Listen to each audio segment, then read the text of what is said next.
Ladies and gentlemen, guys and gals, non-binary pals, and the technicolor rainbow in between, this is Modular Media Wrestling Podcast. I am your host, Chris A. Boingo Writer Gaston, and with me, as always, is my tag team partner in this endeavor. The man who's wondering why Boingo's camera is all of a sudden having a yellow image, the Vacuuminator. I don't know. Hold on. Oh, I think I know why. Hold on a second. You leave the wrong light on? Is that what happened? I mean, I could just be the fucking hacker. I could just be hacker, bro. Yo, what's up? Hacker voice, he's in. Actually, this isn't. I just look like a Bo Burnham cosplay right now. Yeah, you do. Uh, Jeffrey Bezos. All right, hold on. not 5 minutes in and we're already off the rails. I love it. Love working here at Modular Media. Love the people, love the atmosphere, love the culture, love getting paid. Oh wait, that doesn't happen. I love the viewers, love the fans. Love my dog. She's sleeping all snuggled up all cute over on the bed. No.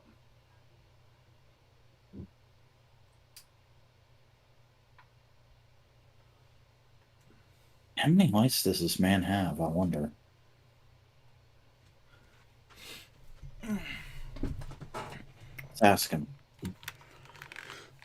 That better? How many lights do you have? One. It has 5 bulbs. Oh. Yeah, that is better. We're here to talk about wrestling. We sure are, buddy. Wrestling. Wrestling! We didn't talk about wrestling last week, so there's a lot to talk about. Yeah, we got a smorgasbord. There's There's controversy. There's intrigue. There's love and romance. we got rampages, we got dynamites, we got belts that were battled for, we got vlogs out the ass. So I think we should just fucking rip the band-aid off and fucking talk about the controversy. Yeah, so for those of you who are somehow not aware, Big Swole made some comments on. I'm still not sure. Nobody was really clear about this, whether it was her podcast that she started or a podcast that someone else does that she was being interviewed on. I've just seen the quote going around and saying it was on a podcast. Thanks, Mm-hmm. everybody. You're oh so helpful for that. But basically, the quote was, I'm going to paraphrase here because I don't remember it exactly.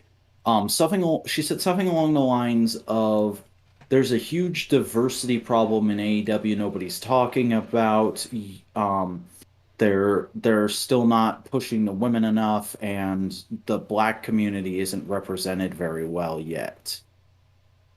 And this happened to blow up on New Year's frickin' Eve. Mm-hmm. So for the entirety of New Year's Eve, the AEW Twitter fandom was in a bit of an uproar. A lot of people um jumping on this and talking about it, including one Tonafi Connaughton, Yeah. uh, who made what I would make an informed guess was probably a drunken reactionary tweet.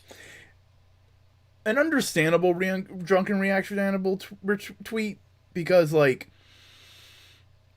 this whole situation, there's points to agree on all sides. There's points to Mhm. disagree with on all sides, and it all depends on what you're looking for. Yeah.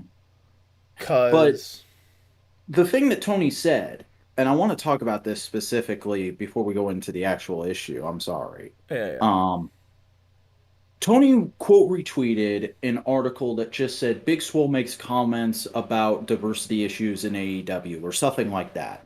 It wasn't the actual quote he was retweeting. So I'm pretty sure he just read that title and didn't read the article because his response was, again, something along the lines of, um, there's multiple. there's people from all different walks of life running this company, two brown people at the head, myself and Maga. And Maga is somebody that rarely gets brought up because she's part of the legal team, but okay. Um, he said something else after that, and then he ended with, I let her contract expire because I thought her wrestling wasn't good enough. Which, I'm sorry, Tony. Tony, you know I love you. I'm a big fan of your company. You've done a great job so far, but that came off as extremely reactionary and petty. That can be the truth. It can be the truth of like, she's not to the level that we want for all of our performers. That can be the truth. That's the quiet part.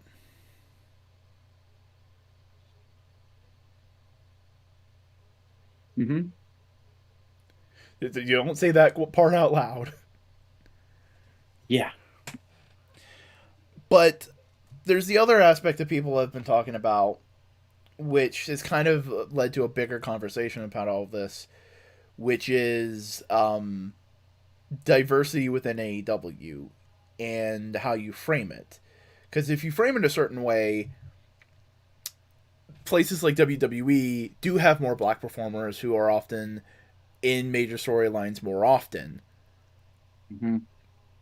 But AEW has a larger net of experience within their roster.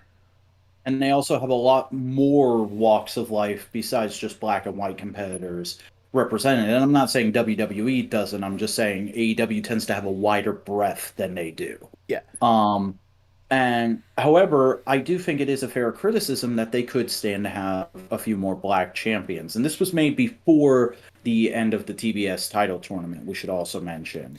But that Um, also there's a at, level of like when your women's title has had four champions and only one of them is white,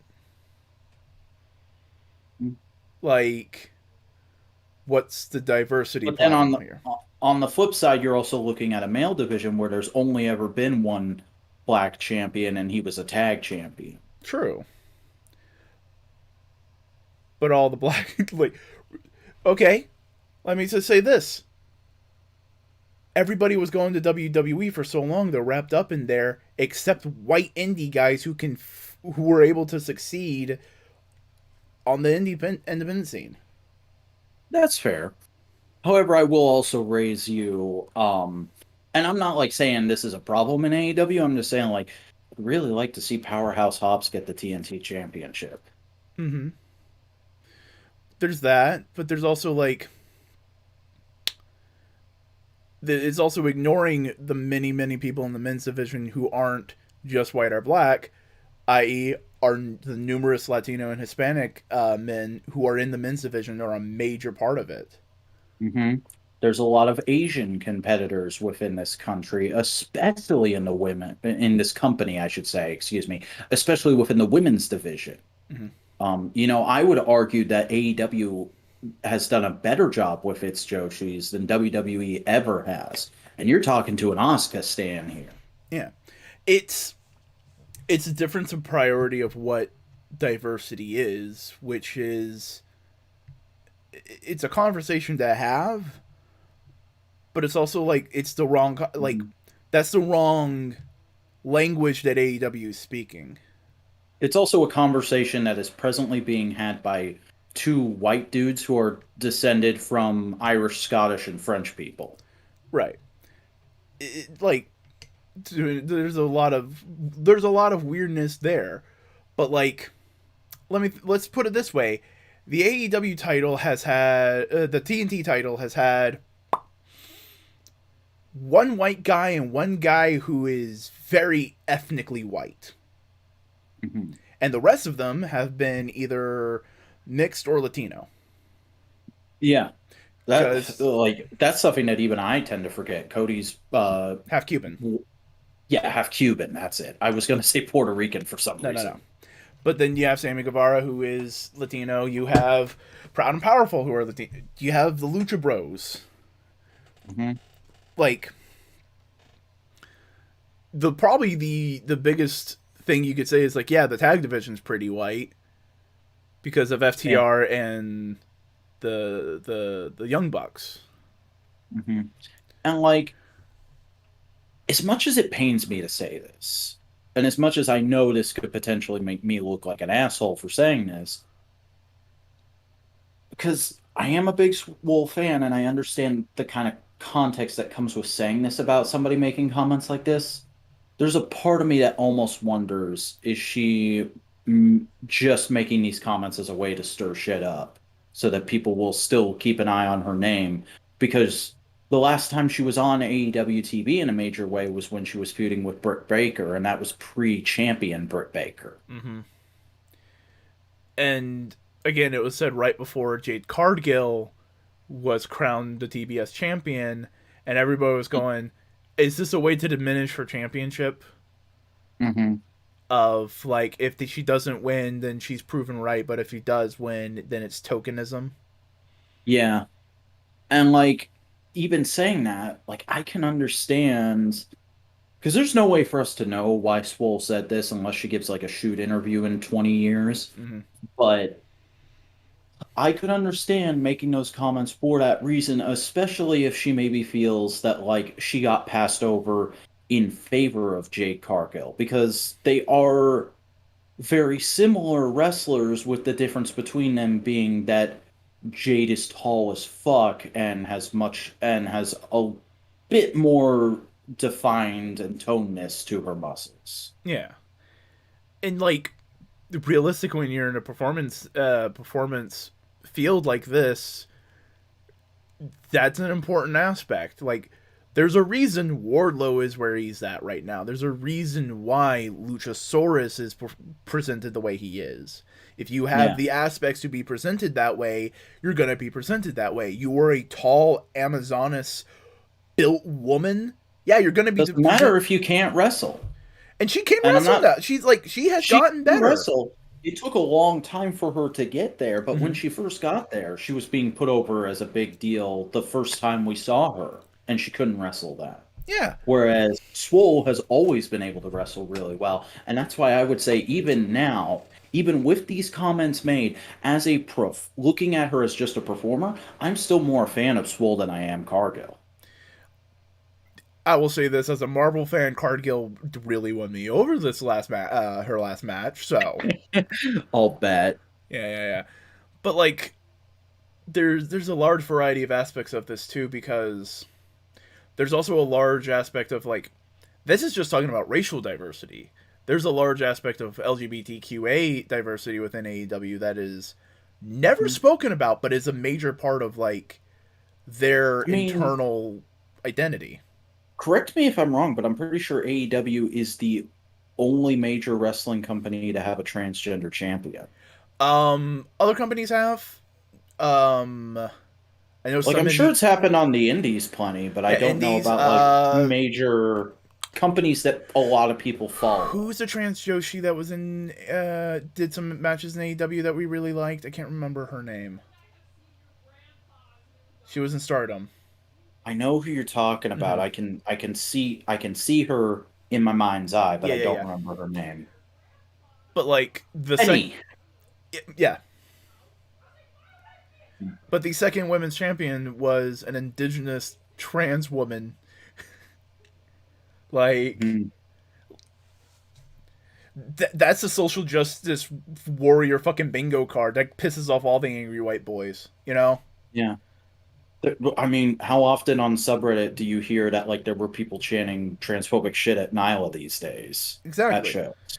Like, and but AEW still stands behind her, and like, that's what kind They of that's what. At a recent show they banned the guy who had the transphobic sign, and there Mhm. were like signs up about him. But like, that's kind of where this whole conversation is. And this the whole thing rubbed me the wrong way, because I saw other people point out is like, that's not what she said in context of the interview. It's like she enjoyed her time there enough. She doesn't want to leave on a bad foot. She just feels like there are problems that need to be addressed. And I'm like, yes, sure, there's always going to be problems to be addressed, but using the blanket statement diversity is a problem is not the way to address it. Being targeted with a scalpel is the way to address it. I feel like black wrestlers are not given the same opportunity as other wrestlers is a much better way of describing your problems than diversity is the problem. You know what I mean? Fair enough. It feels like she was casting a net to stir up shit that she had a genuine problem with than actually just stating the problem. And it feels like the result has been nothing but people going, "This is not an issue. This woman's crazy." Yeah. Because Which, like there was that one tweet from Sean Dean, which made me like Sean Dean a whole lot more. But then the way people reacted to it, I was like, "Oh boy." but like, there was also the, what was it? He retired and unretired several times. Name. I'm looking for a name. I don't know who you're talking He about. just he just started mentoring the guy from Top Flight, the Jay wrestler. Lethal, No, the other one. Black Matt wrestler, Seidel, black wrestler, very short. short black wrestler. Um, has blonde, dready locks that might be braids. I might be misremembering. I don't remember. He was in WWE. He was the manager for Bobby Lashley.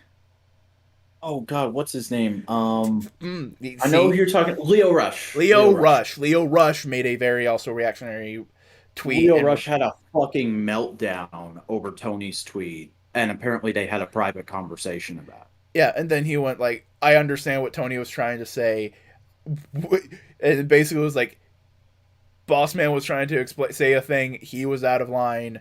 I got him out of line. We come to an understanding." Like, that's the whole big problem. That's a big thing that came out of this. It's just like everybody started shooting from the hip and not thinking critically of the whole situation. Because And I on the mean, it's whole, interesting. on the This whole, whole. Big Swole's Go right. ahead. Women need more matches on Dynamite and Rampage. That is Yeah. true. We should be Every getting other it. show, there's a match. There's a sign for book more than one women's match on television. Exactly. We there should be at minimum one match on every Rampage because there's only so much. It's an hour, and a match on Rampage is usually about 10 to 15 minutes. hmm So that makes sense. There should be at least two on every Dynamite. I think there should be two women's singles matches, two men's singles matches, and at least one tag match, and maybe flipping back and forth between genders because fucking they need to do more shit with Ty J. I know it's hard to get women's tag teams together, but like they need to do more shit with Ty J. I would love to see Ty J even just go for the men's tag titles. But like, we're also getting to the point where we're probably gonna get more women's matches just because there's enough storylines to do them. hmm You know, that's been a major problem. Is they've been trying to get the women wrestler they had, up to a I hate to put it this way, a functional performance standard. They wanted them to get hmm better so they wouldn't hurt themselves, and they wanted to get to that level, and then they could start doing things. Now everybody that they have is like, okay, cool, let's start doing stories. Not only that, but let's not forget AEW is a company where you have to have ideas Mm-hmm. for TV stuff in order to get on TV. People will fall into the background just because they're like, "Man, I don't have any ideas right now." TH2, Like perfect I example. saw I saw people asking what the fuck happened to Sonny Kiss recently, and I'm like, Sonny Kiss is fine. He's just on Dark all the time because he doesn't have a TV story to do. Yeah, and they and I just remembered they don't. He doesn't like he or she. Um, Yeah. he's been having a feud with Joey Janela, who's also just Mhm. not been doing any much of anything That on actually AEW. just ended. Yeah. He hasn't. Joey Janela hasn't been doing much of anything because he's been in GCW. Same with Marco Stunt. He's been doing other projects. Sometimes if they're not on AEW, they're doing other projects. But like, And that AEW is a company where that can happen. Remember when this company was starting and we were all so excited about that fact? Now you have people going, "Where did this wrestler go? I haven't seen them on TV for ages. Are they stuck in catering?" This isn't WWE. That's not how that works. no, the AEW should be seen as more of like the tentpole of their career, and then they're off on the other side of the circus tent. Mm-hmm. But Big Swole's right. Women need more representation on the shows. They need more chances. They need more opportunities. They need to be given the chance to make those opportunities. They need to be able to pitch those ideas. They need to be able to have those ideas be taken seriously and being put in front of people, and not just Yeah. go like, that sounds like a good idea, let's try and do it on Dark. Yeah. I'd say a similar thing for black wrestlers. The few black wrestlers there are in AEW, because it is a small number compared to the other ethnic groups. They need to get more stuff to do, but at the same time, I can't tell you what that stuff is. Like, as much as I say, oh, I'd love to see Powerhouse Hobbs as the TNT champion, I don't know what that story is. That's just a concept. Like, Right. honestly, I could more organically tell you how Hook becomes TNT champion than I could Powerhouse Hobbs. Right. And here's the thing: Hook doesn't have a storyline. He just has a character that they're presenting. Mhm. It's just like, look at Hook. He is doing Hook things. Yeah. And that's kind of what Powerhouse Hobb is look at Powerhouse. He is doing Powerhouse things. Hmm. Jay Lethal's now in a storyline, so he's getting more prominence and exposure. Um, and Jesus Christ, I'm fucked with names today. Men of the Year. Yeah. They, you know, he's been on TV every single week ever since this whole Dan Lambert storyline has been going down. Hmm.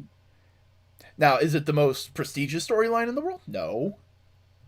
but he's in front of people. He's being seen, and like, And like I'll be honest, it goes week to week whether I'm into it or not, but like it's still he's there. and again, it's just the whole. It's the blanket statement that not necessarily bothers me. It's just more of like, you could have said it differently and got your point across better. Because Hmm. yeah, Tony Khan's not white. The owner of the company's not a white dude. Yeah. Like, The most high up white dude I could think of is probably Jerry Lynn? yeah. And Because if I you want to think count even the the Bucks are EVP, mixed. no, the Bucks aren't. Oh, okay. I don't think the Bucks are. Um, but like, yeah, Kenny Omega and the Bucks, they're white toast. But like, Cody Rhodes is mixed. Hmm. Brandy Rhodes, who is a big person in the marketing team, is black. Like, there's people in the back that are And if I'm recognizing this honest, as diversity aspect of the thing. Mark and if we Henry. want to get real technical about it, from everything I hear, the Bucks and Kenny really aren't that creatively or even business involved in much. Like Matt Jackson and his wife handle merch, but the only real Hold story on, I'm being stuff the Bucks hailed. and Kenny do, the only real story stuff the Bucks and Kenny do is their own. Like from what I hear, they don't book other matches. Um Cody and Tony Khan are the main bookers from my understanding. Um but I haven't looked into that stuff in I want to say like 4 or 5 months, so I might be wrong. But yeah, well Chris is dealing with his hail. I don't really have too much else to say about this. I felt like we were starting to meander already. Um I got to deal with some laundry. I'll be right back. okay. Uh well, honestly, it's just it's a weird situation that happened, and I feel like it's a big old case of social media doing what it does best and kind of blowing making a mountain out a molehill because not everybody can understand the full context at once because of the way we like to chop things up into the little bits in the internet age nowadays, which as YouTubers, me and Boingo are part of the problem, but I try not to be. I try to remind people to like really, really talk about things and really delve into them. Don't just go, this thing is good and this thing is bad because of these reasons. Like, really discuss it. And I think that's what we were trying to do here until Boingo got hailed.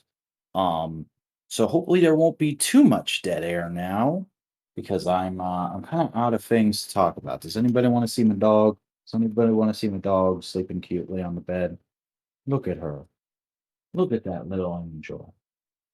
Look at that big fluffy puppy. Isn't she nice? Isn't she lovely? She's my dog. Pain in the ass sometimes, but she is mine and I love her. Okay, I'm out of ideas now.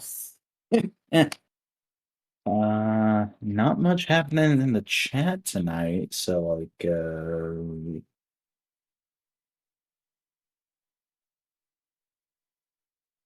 wonder if people would get upset if I started posting these in the Endless Jest server.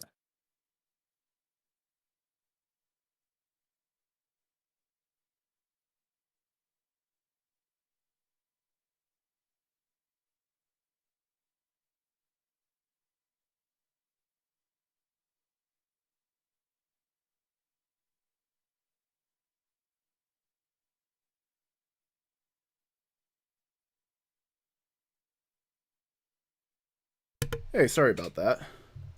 Oh, it's fine. Yeah, still.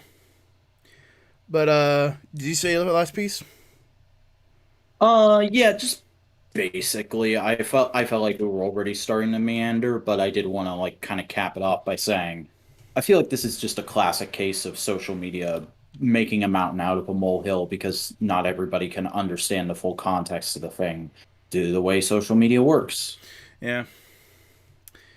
It's also just it's a lot of nuanced buttons that are trying to be pushed all at once, and it's just not a great look. Yeah. But then we have the first Rampage on our discussion list. We have New Actual Year's wrestling. AEW New Year's Smash. Who out of the two of us wanna go down the card? Uh, Let me check a thing real quick. Okay. Math. Do the math. Math. You do this one, and we'll keep going back and forth on the big shows so that when we get to Battle of the Belts, I can do it. Okay. Uh, oh, though, and then that also means I.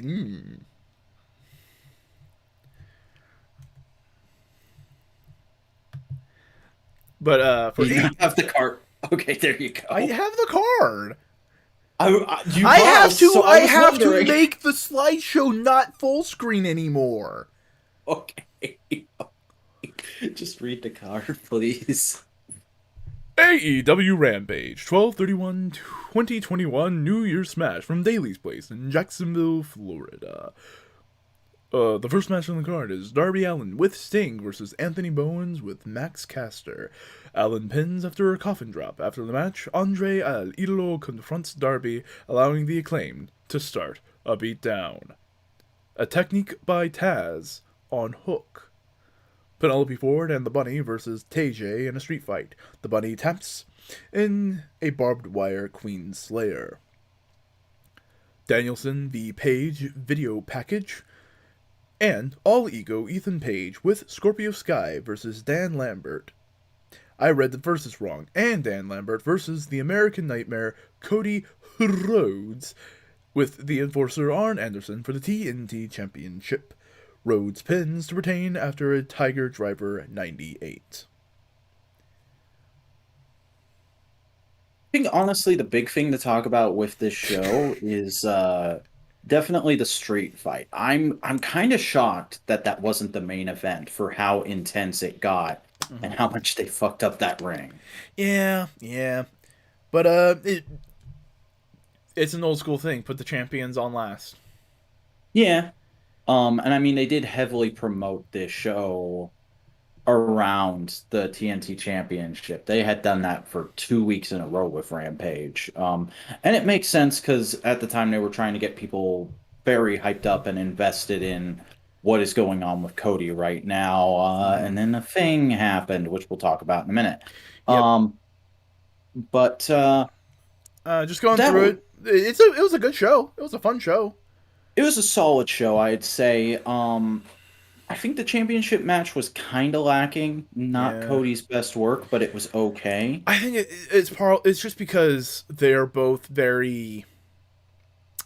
I wouldn't say they're average. They're like the best way to put it is they're really good performers, but they work best when they're playing off of someone who is also a really good performer. But like they need to be reactive to someone who is like amazing.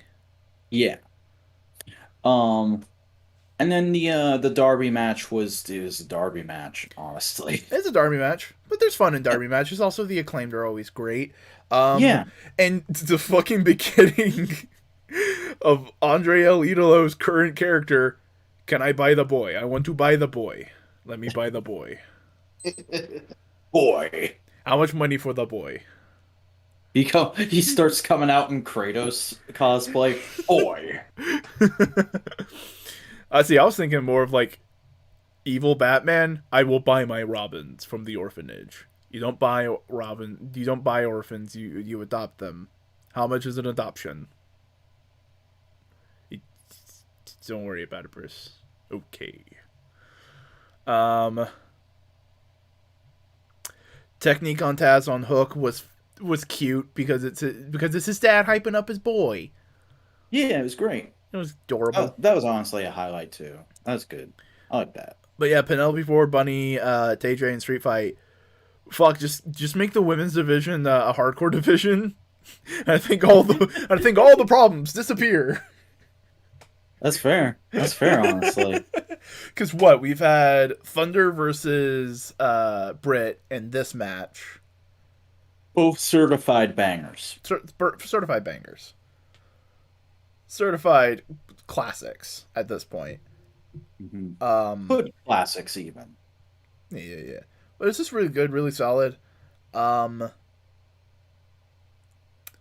I wouldn't say it's a throwaway episode because it does set up some story for down on further, but like it was light enough that if you didn't want to watch it while celebrating New Year's Day, You didn't miss anything. New Year's Eve, you didn't miss anything. Mm-hmm. Which that's a good thing to try and do on a holiday special. But I don't think we have anything else to say about this episode. No, not really. Uh, Time to talk about vlogs, your favorite segment, because that's just you talking for 10 minutes. Oh boy, it's the part of the show where people realize I don't remember jack shit about what I watch. Here's the thing: you don't scrub through them. Just talk about what you do remember because we got to get through a lot. Mm-hmm. Uh, okay, BTE. I think it's a little. The best part is honestly the opening where the Bucks try and make good with Brody Lee Jr. and he kicks their asses. Um, uh, Sammy's vlog. I'm really torn on Sammy's vlogs and Sammy as an individual at the moment, honestly, just because it seems like him and Ty went, everyone thought we were in a relationship. Why don't we just try and be in a relationship and see how that works out? And I'm like, it's a little cringe, not gonna lie. Yeah, Like I get it, but also it's weird. Um, the only thing that makes it not feel weird is the fact that she had already been in the vlogs for a while before that because they were friends. right. And like there's some fun stuff in this vlog. The opening skit about nobody hanging out with Sammy on New Year's Eve is super fucking cringe. But the rest of the backstage just gooping around stuff that's in this vlog is pretty good. Um, it's a solid episode. Fair enough. Then the next thing is we got to talk about the recent WWE releases. I love how the only time we talk about WWE anymore, it's when they fucking fire people.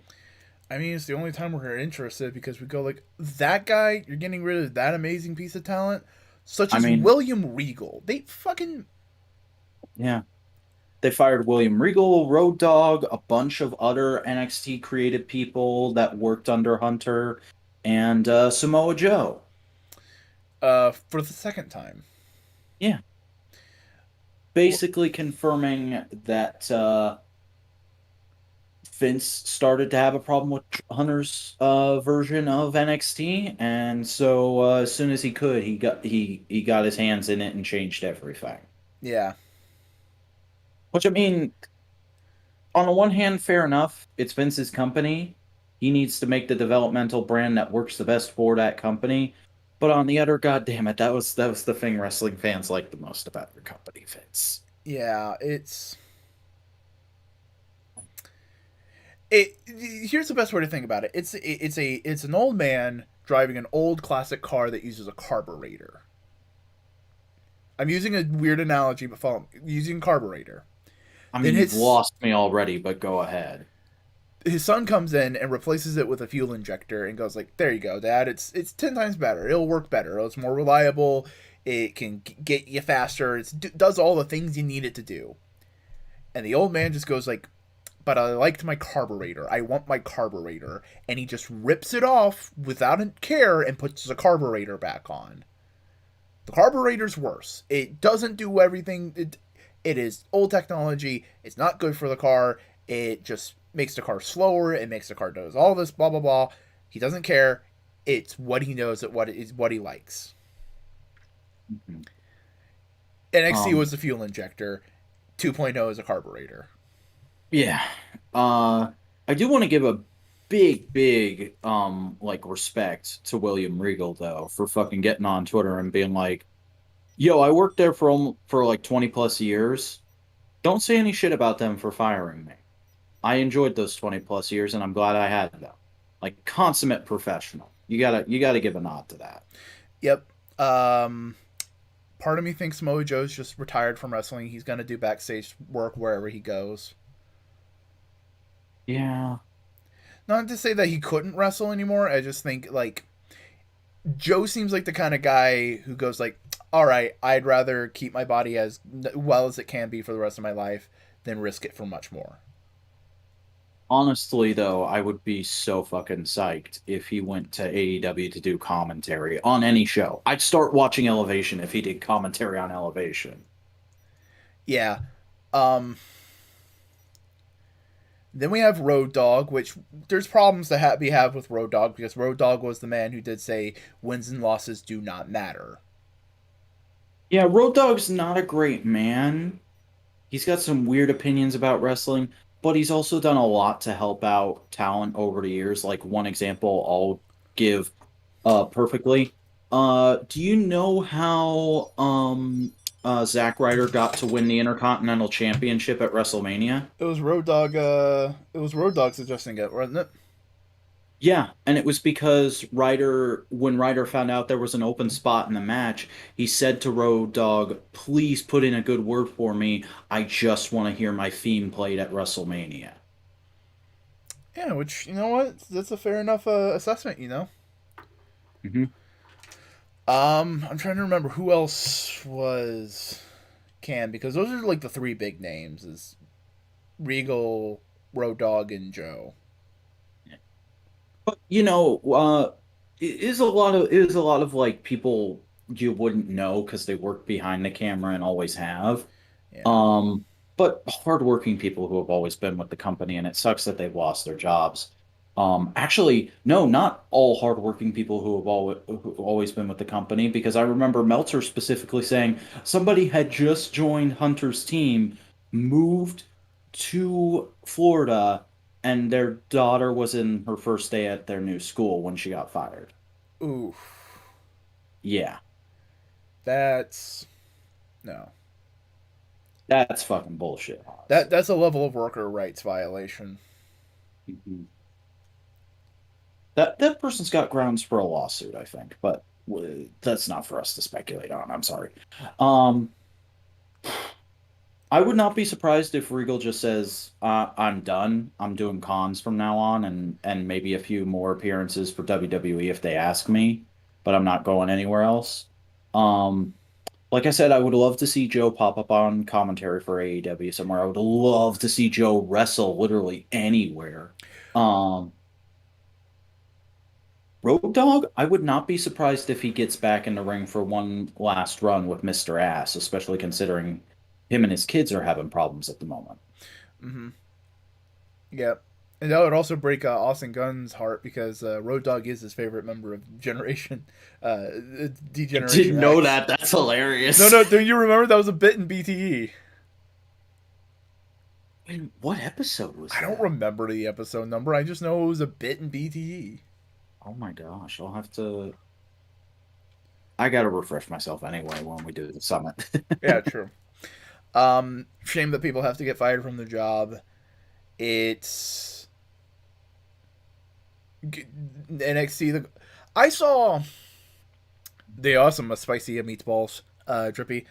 I saw someone point out that was basically NXT filled a niche for several years that AEW does bigger and better that everybody who watched NXT just flocked to.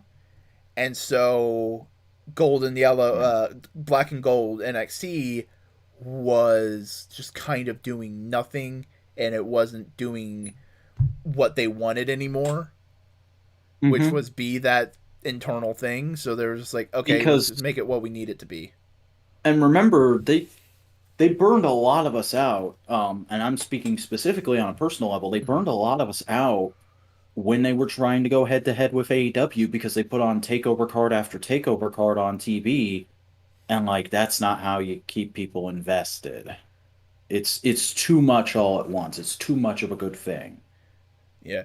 That MMWP from like 2 years ago might be like a WrestleMania episode where we have to talk about everything on the WrestleMania card. Yeah, we did used to talk a lot more than we do now. We used to go match by match and try and say a lot of stuff about every match. Now we're just like, this was the show. What do we want to talk about? Yeah. And right now we're talking about depressing things, but let's not talk about that anymore. Let's talk about AEW Dynamite, the first one on TBS. Yes, AEW Dynamite 1/5/2022 from the Prudential Center in New York, New Jersey. This show opened up with the American Dragon Bryan Danielson versus Hangman Adam Page for the AEW World Championship round two, now with judges. And because there was a bunch of speculation, I felt the need to write down the judges were Mark Henry, Jerry Lynn, and Paul White. And the minute we Page saw all three of those judges, I was like, all right, cool, I know the ending. Yeah. Page wins after a buckshot lariat to retain the title. There's then a video package for the acclaimed.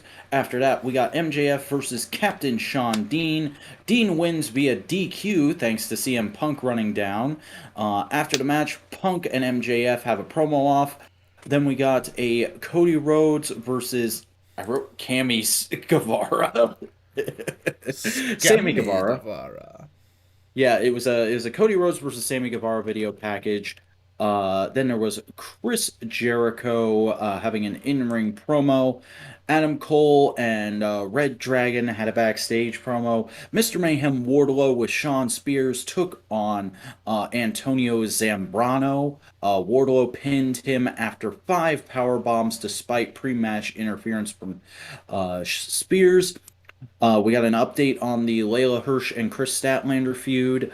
Jade Cargill with Smart Mark Sterling versus the runaway Ruby Soho for the TBS Championship. Cargill pinned after an avalanche jaded to become the first ever TBS champion. JR sat down with Serena Deep backstage. Malachi Black took on Flying Brian Pillman Jr. with Julia Hart and beat him by pinning after a fade to black. And then after the match, the Lucha Brothers came out to confront Malachi, but the lights went out, allowing them to escape. Tony Schiavone talked to Ruby Soho backstage. Aaron Solo and QT Marshall had a backstage promo. Jurassic Express with Christian Cage took on the Lucha Bros with Alex Abrahantes for the AEW World Tag Team Championships, and Jungle Boy won by rolling through Penta El Zero Miedo to become AEW Tag Team Champion with Luchasaurus. After the match, all the heel tag teams took the stage to eye up their new competition and end the show. This is a I, packed show. A lot oh, to talk it about. was a very packed show. One thing I do want to just say at the very end, there should have been at least one or two face tag teams, just to show like they're gonna fight everybody, you know. It's just like a little like, oh, that'd be neat, you know? Because it's sports competition. It's not superheroes.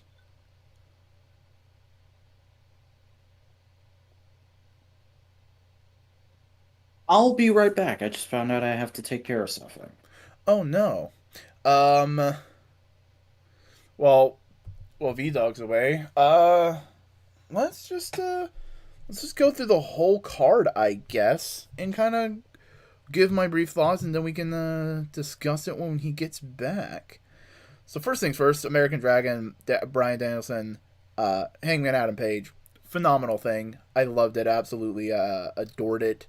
Though the judges did give away the finish because if you were, oh, I'm trying to fix my camera just a little bit. There we go. That's a little nicer. If you wanted the judges were purposely casted to feel unimportant. You know, they were done in a way to make you go like, okay, they are there for the story, but they are not there to be an intentional part of the story. You know what I mean? I think the promo packages and all the on this episode and the next Dynamite have also like kicked it up a notch. They're all really really good.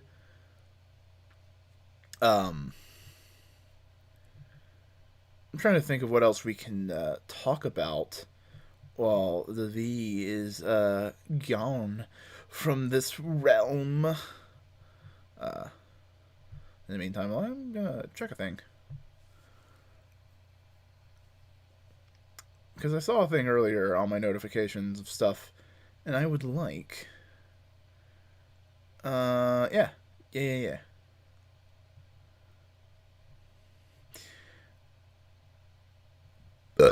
Oh, Jesus. Murder me most foul.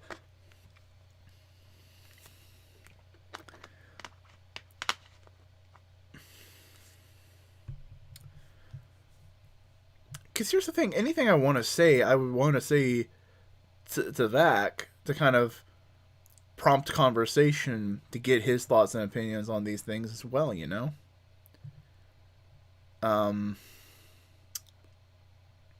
There's some complaints I had this episode. There are... God damn it, Hatch. You're the robot's friend. I'm just the flesh person who helps the robot. What are you doing here? Come now.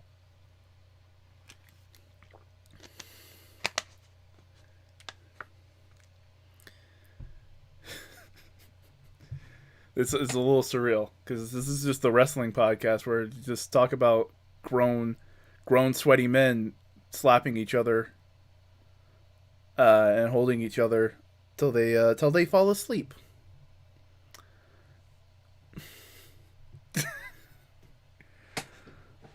Nah, the flesh person here has like fucking 90s comics on his wall as decoration. He's not cool. But there's a lot of interesting things like just hold on. I didn't get a picture of this, so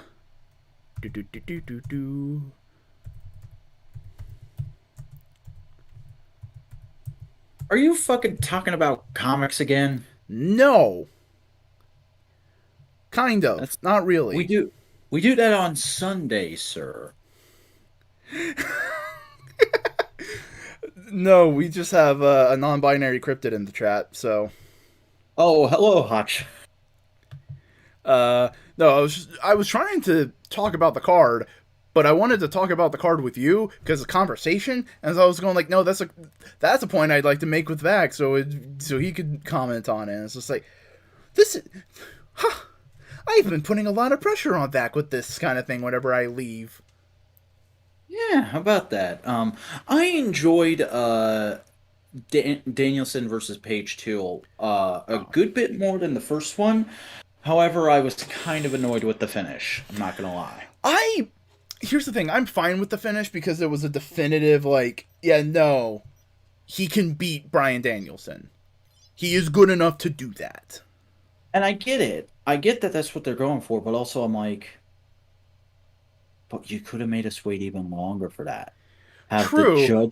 Have the judges decide that Hangman was the better wrestler, and then have Brian bitch like, oh no, he had I take it back. He has to beat me clean. He has to beat me clean in order for me to leave this Last alone. man standing. Yeah, something like that. And Hangman goes, you know what? Actually, yeah, I'd really like to pin this motherfucker. Let's do it again.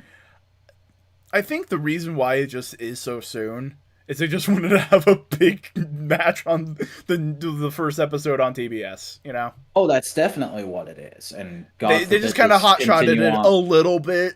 It's fine. And we got to AEW can start have a building for hot the next shot every once in pay-per-view. a while. It's a treat. Cheeky hot shot on your way out, love. Yeah. No, I really did enjoy it. But the second Mark Henry, Jerry Lynn, and Paul White, all people who already work at AEW, who were already gonna be there, where the judge was just like, "Oh, these mean nothing. Yeah. Your props, cool." It was also just hilarious because people have been speculating out the ass on the subreddit since the match was announced. Oh yeah, no.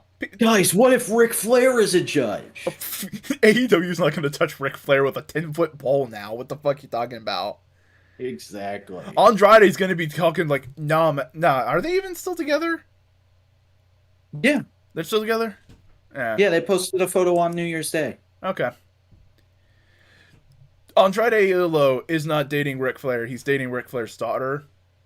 I just want to make that clear. For the hotches in the chat. Yeah, we're talking wrestling's weird. You never know. Also, video packages this episode and the next Dynamite have just really picked up a notch. They're really, really good now. Mm-hmm. Um, MJF and Shawn Dean was just fucking hilarious. Like, that's the kind of angle I expect from WWE. So to see it pop up in AEW, I was like, this is hilarious, but not because it's dumb, because it's awesome the way you're using it. yeah, because CM Punk just comes in and goes like, "Hey, fuck you," fights the other dude for a second, DQ, and MJF is going like, "What the fuck?" Yeah, no, You have you're a gonna. loss on your record now. Psych. Yeah, which also makes sense because wins and losses matter in AEW, all that kind of jazz. Um, but also, I will agree with MJF. CM Punk is being a little bit weird here because CM Punk went like, "Oh no, I'm just going for gold. Fuck MJF. I'm not gonna bother with him." And now he's just going like, "Fight me, MJF. Fight me." And it's just like, I want it to make sense, but we've went from A to C, and I want B. I think you read that promo wrong, because that promo to me read like, yeah, it makes sense MJF would want the gold. I want the gold too, but like if he might have some trouble getting to the gold. That's all I'm saying. That's That's all I'm true. saying. That's true. True. That is very highly true. Um, Hirsch and Statlander.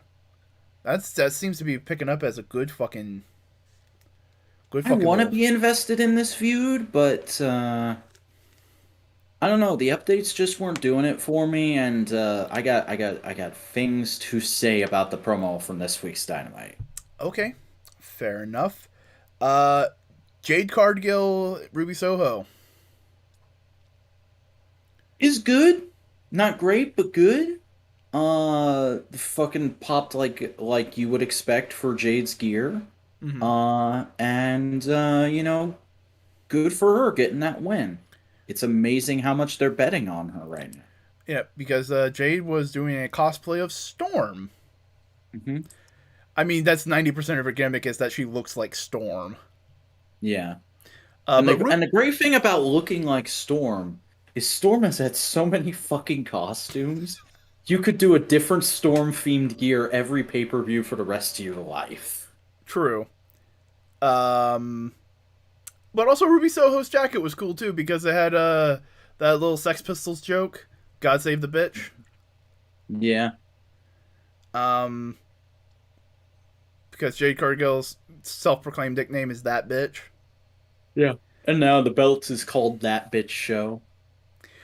I hope TBS loves that and they run with it on their social media. It's just like, Have we're they that done the bitch. thing that TNT does? Have they updated their bio to say Jade Cargill is our champion? I hope so because that just shows a I'm gonna faith in the check wrestling right show, now. which doesn't often happen, you know. I'm checking. There's at TBS Network and at TBS _TV. I'm gonna check them both. Yep, at TBS Network, Cargill is our champion. Cool. But still talking about Ruby Soho, the Tony Schiavone interview where Ruby Soho is backstage, and then fucking Britt Baker comes in and goes like, "Can I have one interview where I'm not interrupted, please?" I just love how What is wrong with this place? and just like rubbing in. Oh, you've lost every big match that they're building her up for a big thing. She's probably going to take the belt off of Britt Baker. I mean, I get it, but I want Thunder. Yeah, Thunder Rosa would be cool. That'd be fun. Uh, This is great, but I like this, Tony. True. I mean, fine. Um, can we talk about my big kicky goth boy? Talk about your big kicky goth boy. Big kicky goth boy punched a fucking jock in the face, and it was great. It sure was. I enjoy Julia Hart with an eye patch. That's a fetish I didn't know I had till a couple weeks ago. I mean, it's a cute look. But no, Malachi Black was just he's Malachi Black. He's Malachi fucking Black. I mean, there's a reason this episode is called "Enter the House of Black" and not "Guess Who Was at Battle of the Belts." Yeah. Fuck you. No one cares about you. Fuck you too. Fuck you. Fuck you. Fuck you. You're not my pal. Thank God Ray Phoenix is okay. Yeah. He looked like he got hurt a little bit, but he wasn't like super hurt. Apparently, he wasn't injured at all. A little sore, but not injured at all, which is amazing because the way he took that table bump, his arm got so contorted and fucked that they blurred it out on YouTube. Those brothers are made out of rubber. Mm-hmm. But yeah, fucking Jurassic Express are the champions. This is that's nice. Cool. That's a star tag team built right there within this company. Mm-hmm. I'm a little sad that Luchasaurus. I kind of predicted it because they've been the tag champions on my shelf ever since I rearranged. I'm a little sad that Luchasaurus has kind of lost some of the talky bits of his gimmick. He's just now, I roar. He's a monster mash now. Yeah, which is fine. It sells toys. It makes kids happy. But I want the dinosaur to talk about medieval history.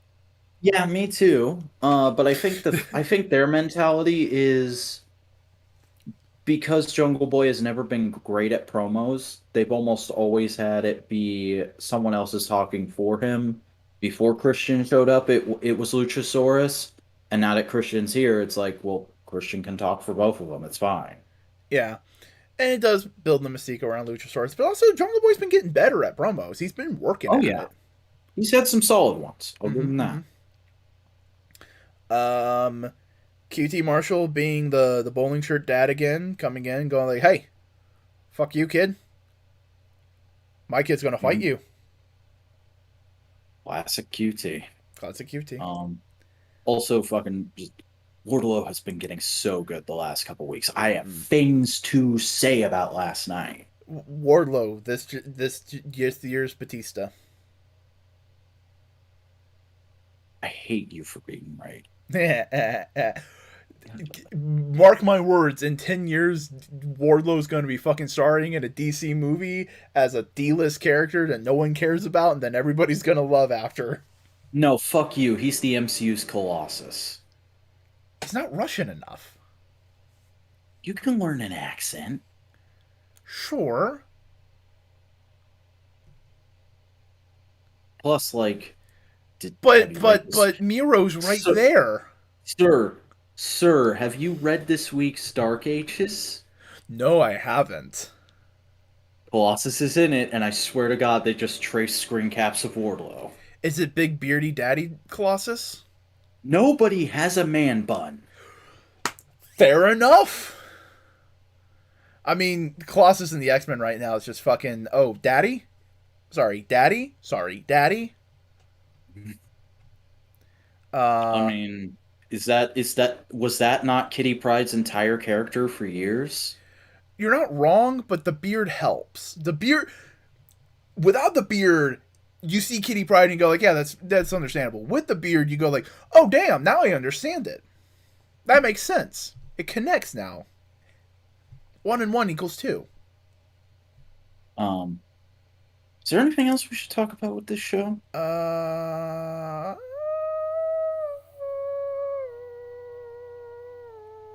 You're legitimately hurting my ears. Please stop. I'm sorry. Chris Jericho had a fun promo, but we'll probably talk about Chris Jericho more in the next thing. Oh yeah, Rod and Todd. Fucking South Park reference I had to Google. Philip and Terrence. Oh yeah, that's right. That is what he said. But it's also a Canada reference because he's Canadian. Mm-hmm. And they're Canadian, I think is why he said it. Do I need to talk Whatever. about... AEW Rampage 1/7/2022. Don't I need to talk about that? So you talk about Battle? Oh yeah, that's right. I forgot that I talked about Dynamite. Go ahead. Yeah, and I'm the one who has memory problems, sir. Sir, if this show has established anything, it's that we both have memory problems. I have a genuine medical condition that gives me memory problems. I probably do too. I just haven't gotten it diagnosed. True. But AEW Rampage. I'm gonna talk about the card. Just look at the slide. Here's the slide. Now the card. Goodbye slide. Because I can't show the slide and the card at the same time. Wow. Wow. Wow. Wow. Mobius and Mobius. Wow. Wow. I want a jet ski. Wow. Wow, a car. I drink gasoline. Wow.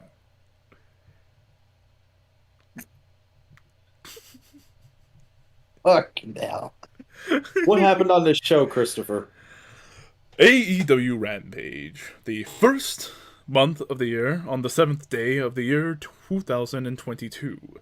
From the Prudential Center of Newark, New Jersey, United States of America, of the planet Earth, of the Sol System. Adam Cole, a Bebe, versus Jake Atlas. Atlas taps to the ankle lock. After the match, Red Dragon joins Cole in the ring and beat down Atlas, but the best friends chase them off. Dustin Rhodes announced as replacement for Cody in the TNT title match due to medical pterodactyl. That looks like the word pterodactyl. So I was tired when I was writing this. Fair enough. Tony Schiavone talks to Andre El Idolo. Hook versus Aaron Solo with a QT Marshall. Solo taps to the red rum. After the match, QT confronts Hook and gets a suplex. What the fuck is going on? Who's fucking... Why are you yelling at me? Sir 2000 free called it once its speed pet's back. Fuck you.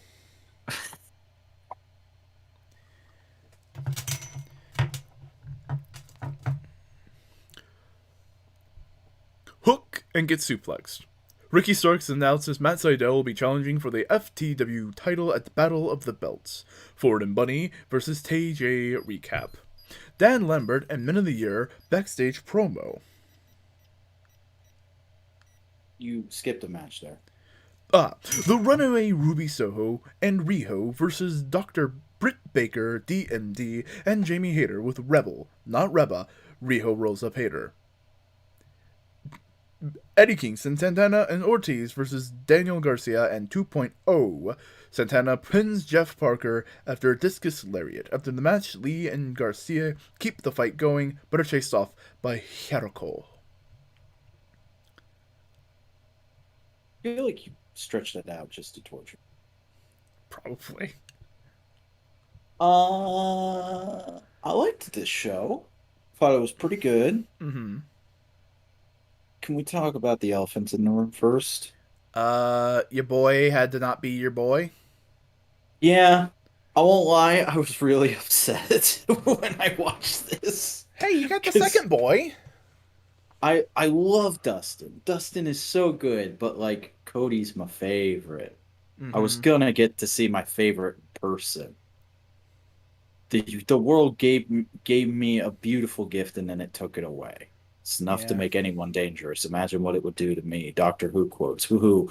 But no, I totally understand. Hold on. Hoo-hoo. Continue.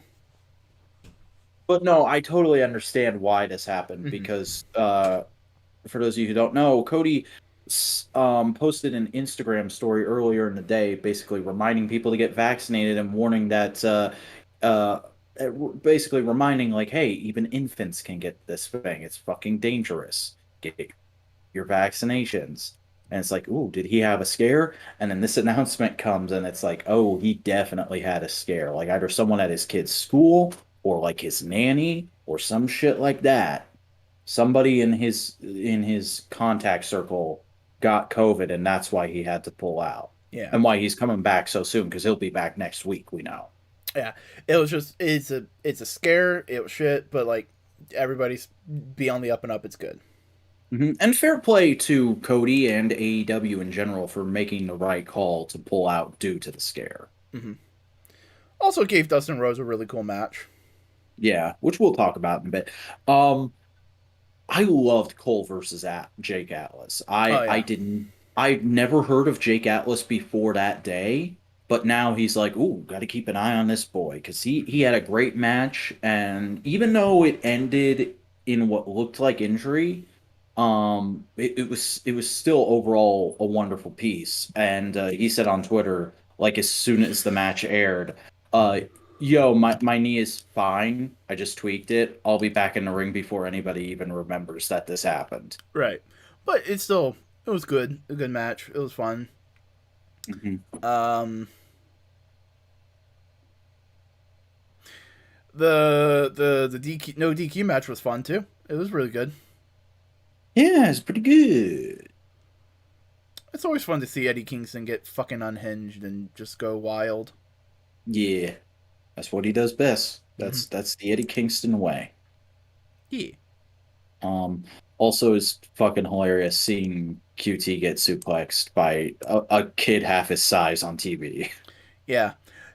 I genuinely think he started wearing bowling shirts to make him look like he has more of a dad bod, because his shirt got lifted up when Hook started suplexing him, and I was like, "You're not as fat as I think you are. Why do Yeah, I no, think I've you're seen him fatter than wrestle. you are?" Yeah, no, if you watch him wrestle in like earlier years, he's in great shape. He just has a Um, barrel chest. He's like a fucking detective from the 40s. hmm He's And I built think they've he's like built like Columbo. I think they've also finally figured out the right way to book him, which is that he's a sniveling shithead manager that sometimes wrestles. Mm-hmm. He's not going to be a big heel. Yeah. It's just a shame that the people he's managing seem really cool and could be doing really cool stuff, but we need to build up a storyline to break him off. I mean, I do want to like Aaron Solo, but like he I seems was like a cool guy. I'm more He talking about seems the like a other cool guys. guy. I'm talking about the big guy who's fucking hairy Yeah, and no, a go-go. Camarado is my mortal nemesis, but like he's a good wrestler. A go. I I'll need talk to about a make that go in a fucking minute. meme where you're Wanda and Camarado's fucking Thor. You took everything from me. I don't even know who you are. You mean he's Thanos? Yeah. But Solo, I feel like Solo's probably a great guy. He seems chill in all of Sammy's vlogs when he pops up. But man, whenever I watch him wrestle, I just think this dude is a discount store Seth Rollins. See, here's the thing. My brain was going like, oh, great value Damian Priest. Yeah? It sucks to talk about a performer that way, but it's just like, your vibe is so similar to this other person's vibe. Mm-hmm. Also, this is the beginning of Andre El Idolo going like, I want to buy the boy. The boy. I want to buy boy. Give me boy. Can I have boy? Boy. How much is boy? May I purchase boy? I don't think Boy. Sting owns the boy. I want to buy the boy. He walks up to Sting and he's like, I would like to buy the boy. How much for your ownership of him? What boy? And Sting's like, I don't think you can own people. Like that's been illegal for years. Why do I have to keep telling people this? First Hulk and now you?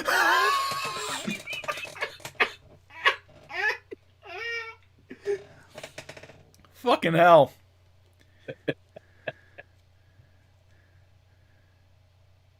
I was gonna go with a joke that fucking Darby's actually like 22. 23? He's the same age as I think he's like really close to me in age. He's either the same age or a year younger than me. Mm. Um Also, like, since I brought him up, have you heard apparently Hogan's an anti-vaxxer now? It's fucking Hogan. It does not surprise me. Yeah, that's what I thought too. Anyway, At least we will always have the Iron Sheik. mhm. Fucking bullshit. Who will Fucking always call bullshit. Hogan a piece of shit.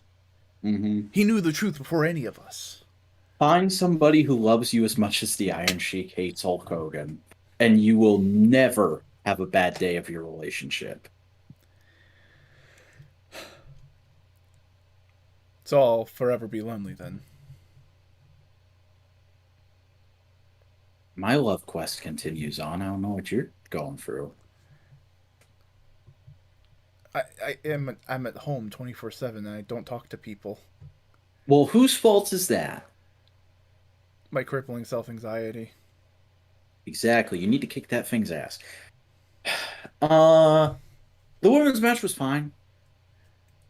I like how we're building Hater. I like how Hater has gotten a lot of build lately. It's unfortunate that it's happening at the exact same time as Wardlow. I'm True. surprised we're the only people so far who have talked about how she's just Lady Wardlow. Yeah. But she's not big and beefy like Wardlow, so it's totally different. I mean, by their women's division standards, she's big and beefy. I'm making yokes. I'm making know. yokes. Call me an A. Call. Say it. I don't know how to make the joke. Call me a Yokian from Jimmy Neutron. I'm making yokes. You're a Yokian from Jimmy Neutron. Although the joke is, call me a chicken, I'm making yolks. Call me a rooster. I'll be a side character in Chicken Run.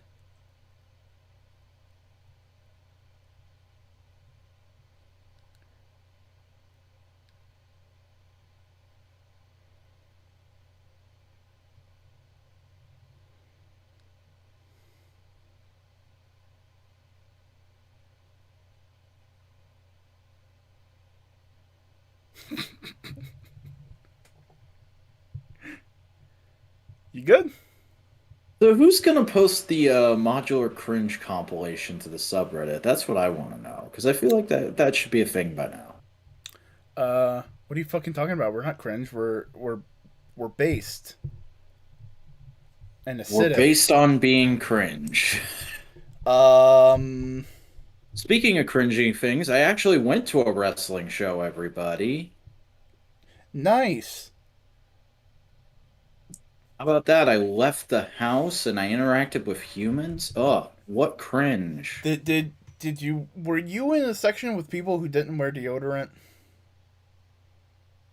No, That's but I was definitely between two groups that didn't feel at all like making new friends. Not that I was overly trying to be like, "Hey, what's up? I'm Simeon. How are you?" But like it was just very clearly I was making comments from time to time and like nobody around me reacted. All around me are familiar faces. All No, I around. didn't know these fucking people. To another state. I got up at fucking 8 in the morning and I drove 3.5 hours to Charlotte, North Carolina for AEW Battle of the Belts 2022 from the Bojangles Coliseum. Bojangles. Put up the slide. We're talking about the show now. What makes you think I fucking made a slide? What fucking makes you think I fucking slide? What makes you think I'm sliders? Because you like to slide. Anyway, so yeah, this was my first time at an AEW show. This is my third wrestling show I've actually been to overall. For those of you who are not familiar with the show, I went to the SmackDown before I forget which SummerSlam it is now, but it's the one where Becky turns heel on Charlotte. The Heel. one that basically started the man gimmick. Mm-hmm. And I've also been to a local indie show literally like 2 weeks before the pandemic officially began. And then Oh I fuck! You hadn't had caused the a pandemic. maybe. Because I was literally going like, oh, 2020 is going to be the year I go to a bunch of local wrestling shows, and if I'm lucky, maybe an AEW show. I get one show in, and then pandemic hits. Uh, and so finally, I was able to go to an AEW show, and we've been talking about it for weeks. I just felt like I had to go to this show. It was just fate. It was in a state right next to me. Wasn't that long of a drive. And this show happened on my fucking birthday. I straight up said to everybody, nah, fuck you. I don't want a party. I don't want a birthday dinner. I'm fucking off to North Carolina to go watch wrestling. Don't even wish me a happy birthday. I'll be fine. And that's basically what I did. I drove up in the morning. I got some lunch when I got into town, explored the city a little bit, went to a local comic store that I'd heard of, and then I checked into my hotel, took a 2 hour nap, and then I went to the show. Um, and definitely should have just checked into my hotel and then went straight to the show because I underestimated the level of traffic there would be. Mm. Um, I wasn't cutting it super close because I got to my seat, I want to say 15 minutes before, excuse me, before the show officially began. But there was definitely a huge crowd, and there was a moment where I was getting off a highway exit to start going towards the stadium, and the exit was already backed up into the actual highway, and I was like, "Oh, this isn't moving. I might be in this same spot when the show's over. Oh fuck, oh fuck, oh fuck, oh fuck." And then it started moving. Fucking worry wart. Yeah. Um, but no, I got there and I thoroughly enjoyed the atmosphere of this show because if you remember way back when we did a show, I can't remember if that was Analytical Fanboys or if we had started MMWP by then. But when we did a show about me at SmackDown, I made the comment, and I don't know if this is what going to current WWE is like, but back then I said, going to WWE doesn't feel like I'm watching a wrestling show. It feels like I'm at a TV show being taped. Um, like I was noticing the cameras and the crew more so than I was the actual wrestling. Going to an indie show was much more what I expected. It was a lot more of like a this is based around the wrestling atmosphere. AEW feels like that indie show atmosphere, but with the WWE budget. Yep, that's what it was like when we went to Daly's place. Yeah, and it was fucking great. Do they still have the phone checkout version of the merch booth? They might have. I didn't notice it at all. Basically, what we had to do at Daly's place was if we wanted to buy something from the merch booth, we had to go onto a website that was basically like, "Hey, you're at Daly's place. Here's the things we have in stock. What do you want to buy? Put it in your cart, buy it, and then we'll pack it in a bag, and then you can pick it up at the booth." Yeah, I remember you talking about that. But no, what happened here was I actually didn't go. I didn't get any concessions or anything beforehand because there were already huge lines by the time I got into the building. I was like, I'm not going to be standing at a concession stand while the show is starting. So I just went straight, sat down, and I had eaten like like a small dinner beforehand. So I was good for the whole show as far as like hunger and bathroom needs were concerned. I never got up. Um, but after the show, because I had like made a mental note when I passed it on the way in, like, okay, merch booth is here. It's this close to where my section is. I will come out and try and get here. And it was a bit of a pain in the ass, but I got back to the merch booth after the show, and it was straight up just like, okay, there's a big cork board behind us with all these things, and there's numbers next to each of them. Just tell me the numbers you want, and then I'll tell you how much it is, and you hand me cash or card. Efficient, Um, fair. yeah. So I came in and I was just like, because it was after the show and there had already been a significant amount of people coming out after before me. I was just like, what do you have left in my size? And they were like, oh, we still have everything. And so I was like, okay, give me this, give me this, give me this. And they were like, all right, that'll be $100. And they didn't even ask if I wanted a bag. They just handed it to me in a wad, and I was like, okay, tuck it under my arm, let's go. Yeah, and for anyone curious, I bought this beanie. I bought a show that was basically the graphic we have on screen now, except Cody was there. They clearly made that shirt before the incident. Um, and a CM Punk shirt that I've not been able to find on shop.aew, so I'm guessing it was like an arena exclusive or something. Yeah. Uh, No figures? but uh I don't remember seeing figures there. No. Cause for I did check. I did check the closest Walmart and um the closest Target to the arena, but the only figures I found in both fucking stores was a Jake Hager and oh, who was the other person? It's like two different waves, and like the figure you think would be the peg warmer was just their peg warming.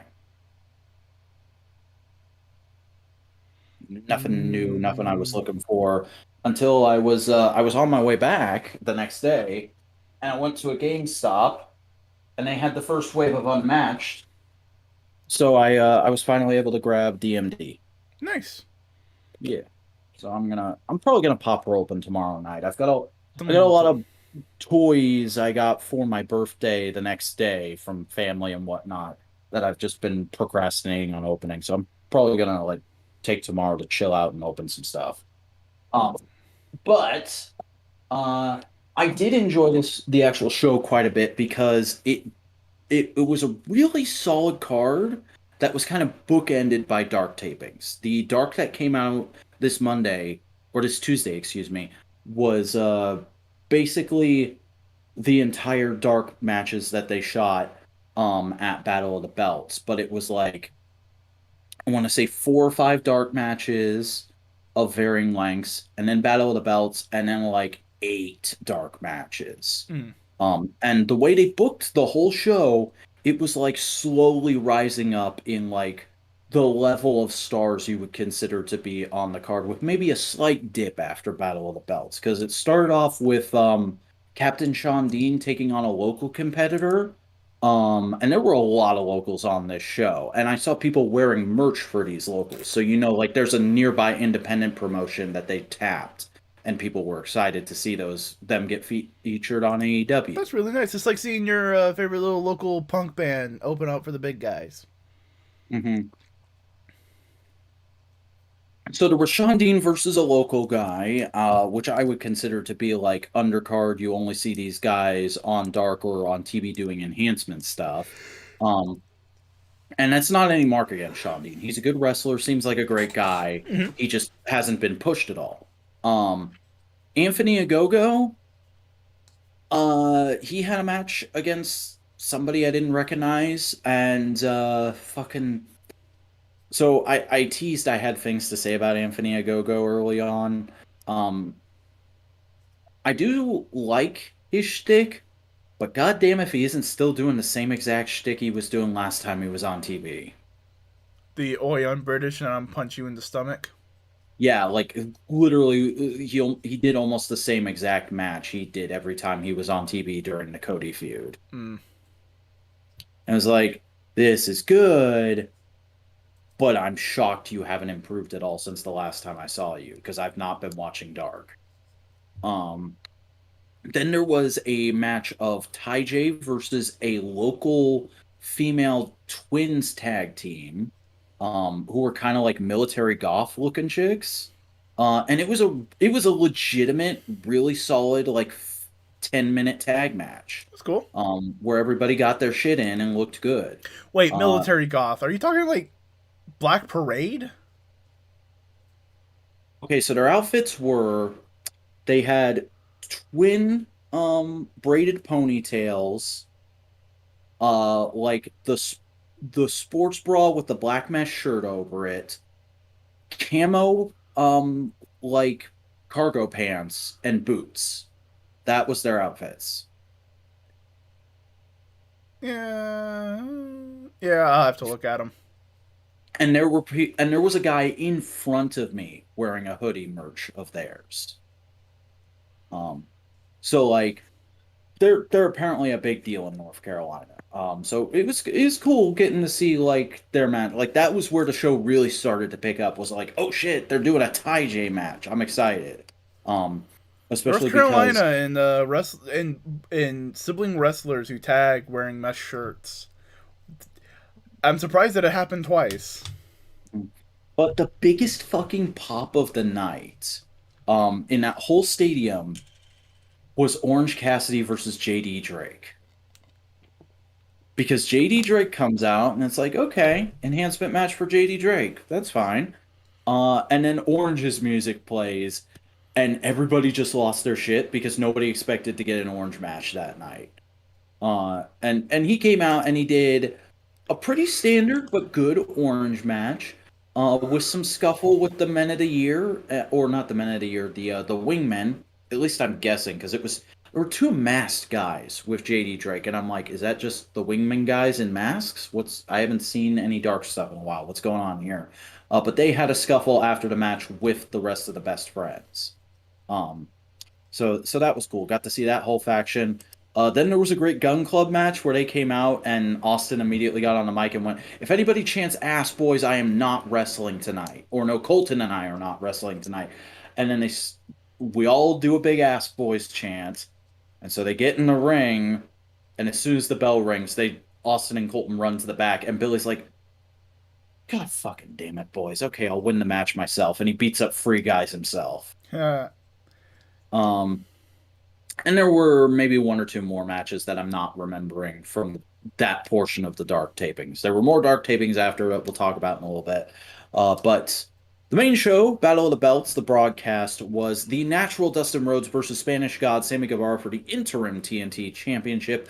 Guevara pinned to become the interim TNT champion, and there was a post-match beatdown with Daniel Garcia. Matt Sydal versus Absolute Ricky Starks with Powerhouse Hobbs for the FTW Championship. Starks pinned to retain the FTW Championship, and there was a post-match beatdown with Dante Martin making the save. Riho versus Dr. Britt Baker DMD for the AEW Women's World Champion. Riho tapped out in the lockjaw in order for Baker to retain. This was really, really good, really fun to watch in person. I get the feeling I probably would have enjoyed watching it as much on TV, but it was fun to watch in person. The only thing that I was a little miffed about was at one point during the TNT Champion match, Dustin does a Canadian Destroyer through a table. The table was on the opposite side from where I could have seen it. Oh, wow. So like I watched them jump off the ring apron and I heard the table break, but You didn't see the table. yeah, so that was one thing where I was like, the table. yeah, I did watch it back after when I got home. But like that was oof. It's Uh, always fun to see fucking Flippy Grandpa, because that's what Dustin yeah. is right now. Honestly, this is probably one of Dustin's best matches in a while, just because like he got all his proper shit in. He did a Gold Dust tease, he did some old school Dusty stuff. He did his fucking rest stop, which I popped for so hard. Oh Um, yeah. and Sammy did all his stuff, and as much as like I really was pulling for like let's just get nuts up in here. Let's have Dustin become interim champion, and let's get Cody versus Dustin too. Um, but Sammy won, and I'm fine with that because clearly the plan from the start was we're giving the rub to Sammy by having him win his third overall match with Cody and get his title back. And now that's just been pushed back a little bit, possibly towards Revolution, I would say. Maybe. Um, FTW was fun. It was just fun to see Ricky Starks and Matt Sydal. Yeah, it was neat. Seidel did some fun flippy stuff. I enjoyed it. Uh, I would say though my favorite match of the night was probably Riho versus Britt Baker. There was a lot of great character stuff in there with building up Jamie Hayter's switch more and more. and Riho just had some really cool spots. That spot where she runs up the table and then drop kicks, I think it's Repa, that was great. But also, Britt Baker finally gets a win over Riho, which is nice. Yeah. Kind of cementing her as the definitive women's champion so far in this company because she's now beaten every previous women's champion. I'm trying to remember if she's beaten Nyla or not. Yeah, because her first fucking championship feud was with Nyla. Yeah, no. So you want to tell us about the rest of those dark matches? Yeah, I would also like to say like this was also just a really fun part of the show because Justin Roberts, fucking unsung MVP of AEW. Yes, he's a great ring announcer, but he's also a great just like host during the shows. He keeps you entertained. He does little things during commercial breaks or while they're setting up for the next match. Um like he would just shout out random sections. How's section 23 doing tonight? How's this section doing tonight? How's everybody doing tonight? Just keeping everybody pepped up and into cheering for stuff. He'd pick out individual signs because that was I forgot to talk about that. So I took signs to this show, but they were taking signs at the door, and a handful of people I think must have rolled them up and put them in their jackets. I couldn't do that because my signs were made out of foam board. Um, but a few people in the line saw my signs, so that enough, and were like, "Those are cool," and that was enough to make me happy. That's good. But during the actual show, during some of the commercial breaks, there were great bits where referees were getting in the ring and getting ready, and he would like do fun stuff with them. Like Aubrey came in, and he got an Aubrey chant going, and he was like, "Why don't you say something to your adoring fans?" And she's like waving him off, like, "I don't do promos. That's not my job. No." Um, Lady, you do an entire podcast. yeah. Podcast is just a prolonged promo. Yeah. And then when Bryce Remsburg was getting ready for a match, he's like, "Hey, I wonder if Tony Khan's okay with Bryce Remsburg having a match tonight. Who wants to see Bryce lace up his boots and have another match tonight?" And we're all like, "What? Bryce used to be a wrestler? What's going on?" And then he's like, "How about it, Bryce? Rock, paper, scissors?" Aww. And they did a rock, paper, scissors match, and it was great. That's cute. And then also, before Battle of the Belts actually started, Tony Khan came out to basically welcome everyone out, thank them for coming to the show. And he said, he was like, let me see, have I said everything I need to say before we begin? Oh yeah, one last thing. Send Hook! And then Hook's music played, and he just walked out in street clothes and went, "Hello," and walked to the back. But it was great. Everybody popped. Goddamn Hook. How is he just this over? Reddit is a magical place. And then also after the show, Tony Khan basically came out because a thing about his pre-show speech was he was like, "Hey, stick around after the show. We're going to be taping more Dark, and every champion is here tonight, so you're going to get to see every champion, even if they're not on Battle of the Belts. So just stick around because." This person has a match, that person has a match. And then his post-show speech was basically like, "Hey, did everybody enjoy that? Great, awesome. Here's the dark matches we have coming up. Here's the stakes in all of them. Blah, blah, blah, blah, blah. Thank you for being here again. I'll see you at the end of the show." And then we went into the dark tapings again, where we got Dante Martin in a match. I think he was taking on a local flippy boy. And you really can't tell from TV, but Jesus Christ, the bass on Dante's theme is insane. Like, I could feel my seat shaking. Fucking nice. We then got Jade Cargill taking on Sky Blue, and if Sky had pinned Jade, she would be getting a title shot against her on TV, but Sky won in typical, or Jade won in typical fashion, excuse me. Jurassic Express had a match with... Oh god, what fucking tag team was it? It was someone with similar stakes. You know, if you pin us in this match, you'll get a title shot down the line. But of course they won.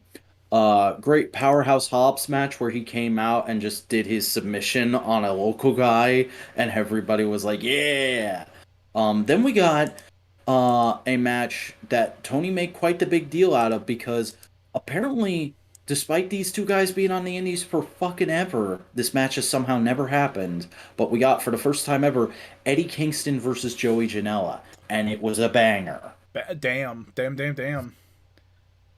I would recommend watching Dark this week just for that. Thunder Rosa had a match, just getting Taco Mom over a little bit more. Then the main event was. I just want people to know that's not a racism. She has an entire vlog series where she goes and interviews other wrestlers while eating tacos. Yeah, I never would have called her Taco Mom before that.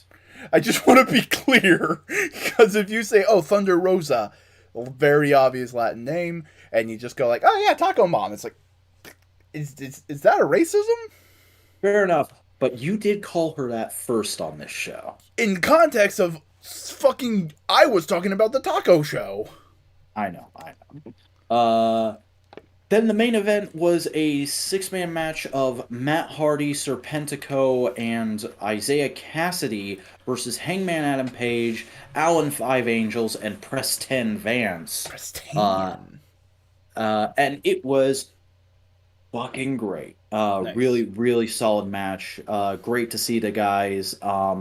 Hangman did get a pretty big pop, but honestly not as big as the orange pop. Yeah. But it was a good bit of fun. Hangman, of course, had a send him home happy speech after his team won. Also, great spot in that match where like the other two guys from the heel team are on the outside, and Serpentico's setting up to do a dive off the top rope onto the face team, and like they just all turn around at the same time and see him about to jump, and he's like, and Hangman's like, go ahead, come on, come at us. He's like, fuck it, I guess, and he jumps, and Hangman just steps out of the way. It was hilarious. It's Carolina. So did Matt Hardy get any deletes going? He did get some deletes going, yeah. Deletes. And there was actually at one point during that match dueling chants of delete, delete, delete, cowboy shit, cowboy shit. Nice. A lot of fun chanting on the show. I got hoarse pretty early on, but I never stopped. And it was just like a lot of cool little moments. Very good atmosphere at AEW shows, I would say. I'd give this experience a 9 out of 10. Would go again. Nice. Hey, after the show was actually finished, when Hangman finished his send him home happy speech, then Tony Khan, Sammy Guevara, Tay Conti, and I think one other wrestler came out to ringside and were doing like selfies and autographs. That's cool. And I was gonna go down and try and get some selfies, but like by the time I could actually get out of my aisle and start making my way down there was such a big crowd that I was like, I don't want to have to wait for that. I'm just gonna go to the merch stand. Yeah. You could have went to the merch stand and then went back. Fair enough. But be the one person who just gets a selfie with Tony Khan and no one else. Yeah. So hey, do you want to keep talking about vlogs? I would love to talk about vlogs. So, big scary tease that happened at the end of the last Being the Elite that I forgot actually was Christopher Daniels comes in to be like an end of episode stinger, and he's in like full Fallen Angel gear, and it's like, oh shit, he's gonna get his revenge on the Bucks. We're starting that feud. Let's go. And then this opens up, and Matt's going back into his dressing room, and he's like, oh yeah, guys, I'll talk to you in a minute. I just gotta wash up, and he's washing his hands. And from out of the bathroom stall, Christopher Daniels walks in looking all intense, and Matt turns around and he's like, oh, hey, Chris, how you doing, buddy? How's the eye? You healing up okay? He's like, I'm fine. It's fine. But I need to talk to you about something. I've been meaning to talk to you about it for a while. And he's like, oh, I bet you have. What is it, pal? And he's like, it's your 401k. You need to overlook it. Make sure everything's right. Sign it and get it to MAGA before the end of the month. It's like, Oh, okay. Yeah. Have a good day. Bye. Because he's the head of talent relations, and that's the joke. Good joke. Funny joke. Yeah, I Everybody laugh. laughs. Hmm. Some You, solid Dark you do Orders. realize I just quoted Rorschach, right? I thought you were quoting Tumblr. God damn. And everybody laughed. Rorschach. It's the story of Pagliostri. Yeah. Um, the other big thing on this episode is there's also a great bit where Adam Cole goes up to John Silver and Alex Reynolds and is like, "Hey guys, it's kind of weird that you haven't been bothering me lately. I almost miss it. What's going on?" And they're like, "Oh, we're just doing other stuff, man. It's fine. It's fine." And he's like, "Oh, really? That's a shame because you know." And then Bobby Fish and Kyle O'Reilly walk up and he's like, "Because you're a bunch of losers." And they start making fun of them together. And it's like, "Oh, Adam legitimately misses his goofy little brothers. And his friends are too cool for that, so he has to pretend to be tough." Oh. Oh, are we just gonna get a different version of the fucking friendship storyline that Paige went through? Just with I Adam guess Cole? so. I'm not complaining. It's just funny. Got guys named Adam in the Dark Order. Name a better combination. I'll wait. Sammy's vlog was pretty good. There was a neat bit to open it up where you actually see Fuego hiding under the ring. And he shows that they actually have a monitor for the show under the ring for if they're gonna have people waiting under there, which is not a thing I know if any other company has done, but it seems like incredibly smart. At least he gets to Um, watch some dope ass TV. yeah. There's also a hilarious moment where they're all basically clowning on Austin Gunn because he's on a reality show now called Relatively Famous, and he didn't realize that it's called Relatively Famous because his dad's more famous than him. Oof. Uh, I just want to the say that thumbnail looks like one of those like couple vlogging people who only vlog about like here's us on our date. I think that's what Sammy's going for right now. I think he's trying to tease the people who like shit on Tay because oh you broke up Sammy's relationship and it turned out that wasn't actually what happened. He's like, "Oh, is that what you think would happen? Here, I'm just gonna keep hinting that we're actually a couple now because fuck you." Um and there was also a great bit where Sean Dean is like talking to himself, like trying to psych himself up and being like, "All right, we got a win over MJ fucking F, but we didn't actually get a win. How do we capitalize on this? I don't know." Like, there's a funny introspective bit. Um, and then there's a game of basketball to decide the interim TNT champion or the interim Sammy Vlog champion because Griff hasn't been showing up for whatever reason. And Sammy's like, "Well, I guess we can just do interim titles in AEW now, so this is what we're doing." And a bunch of people challenge for it. And for the first time ever, Sammy Guevara is actually the champion of his own vlog. Fair enough. Um, and there's also a great bit where they're like celebrating around the stage while people are still setting up for Battle of the Belts. And Matt Hardy just comes out of nowhere while they're talking to Thunder Rosa about stuff, and he's like, "I just don't understand why Daniel Bryan hates the vlog." And Sammy's like, "Oh, hey Matt, me too, me too." What? And like Matt's already walking away. He just basically photobombed them. I want to say Uh, something weird and wacky. mm-hmm. There's also a great bit where after the match, um Dustin is like, "Fuego, what the fuck? You betrayed me. You're my son. Is this because what I said about Hook?" And he's like, "Yeah, it's a little bit about that. Well, I only said it because Hook's so fucking good. I still love you. Why'd you betray me?" It's like, "I'm sorry, Dad." It's good stuff. It's good stuff. It's funny. Good joke. Solid joke. Everyone laughed. Um, and the vlog ends in a pretty hilarious bit where they're going back to their hotel after the show, and Tay Conti never actually grabbed her hotel key from the desk. She realizes she just grabbed her credit card when she checked in, and they had to go straight to the venue, so she didn't actually put her stuff in the room. And so they're trying to go in afterwards, and they're like, "Oh, we're gonna have to go downstairs to get a key." Mm. The vlogs are a lot of stuff lately where it's like it's only really funny if you watch it. Yeah. But we do got one last thing to talk about. Yeah. AEW Dynamite.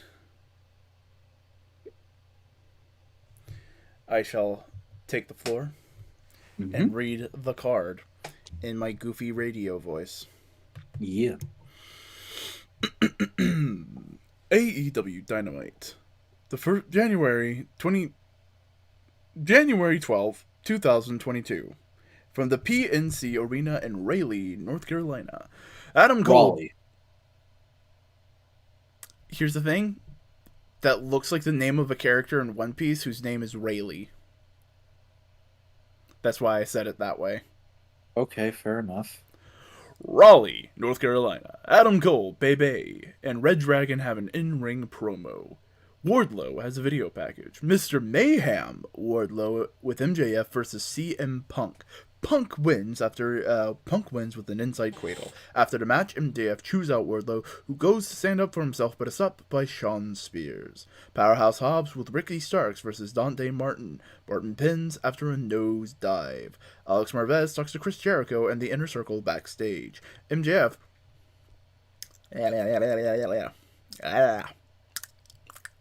I have saliva in my mouth and it's a little too much.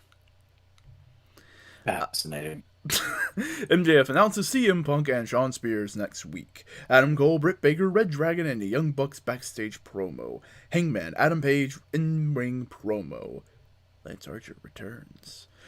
Tony Schiavone talks to Arn Anderson, Brock Anderson, and Lee Johnson backstage. The Professor of Professional Wrestling, Serena Deeb, versus Hikaru Shida. Deeb wins via ref stoppage. After the match, Deeb continues to attack Shida with a kendo stick. Tony Schiavone talks to Jurassic Express and Christian Cage backstage. Matt Hardy with Private Party versus Penta El Cielo Mero with Alex Abrahantes. Penta pins after a Fear Factory.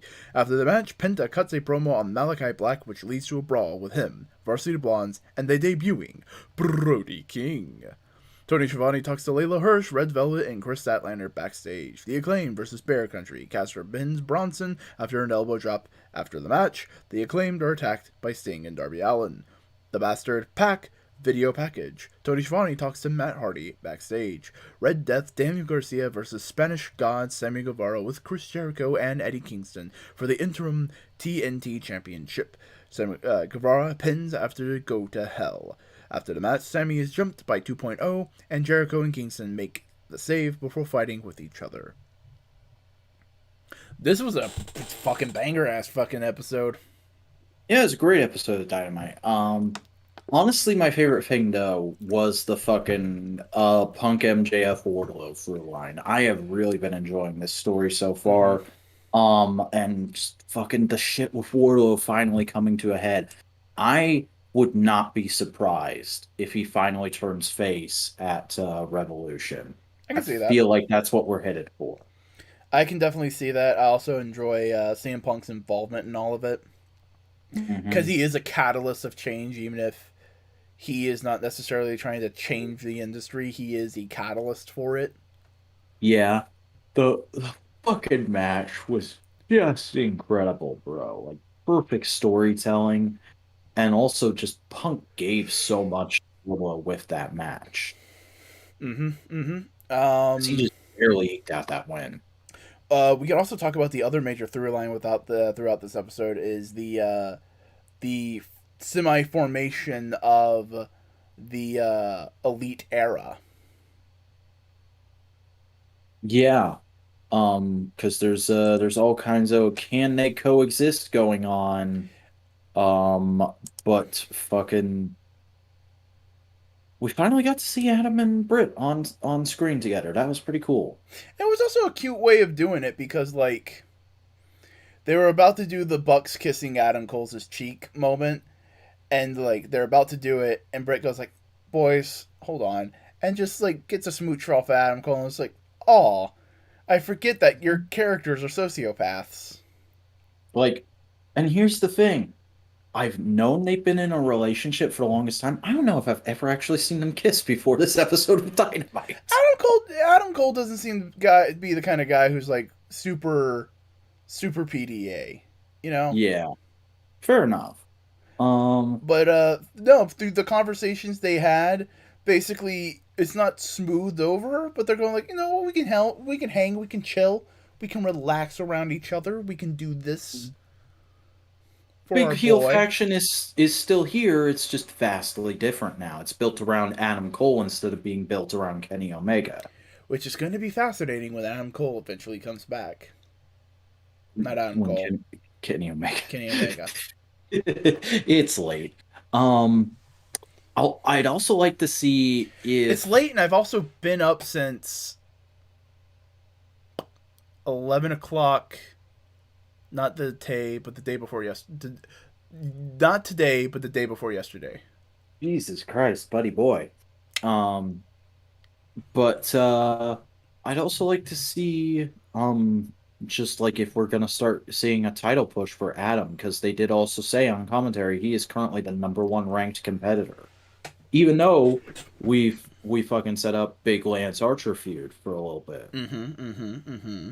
Interesting that it happened with Dan Lambert and not Jake the Snake, though.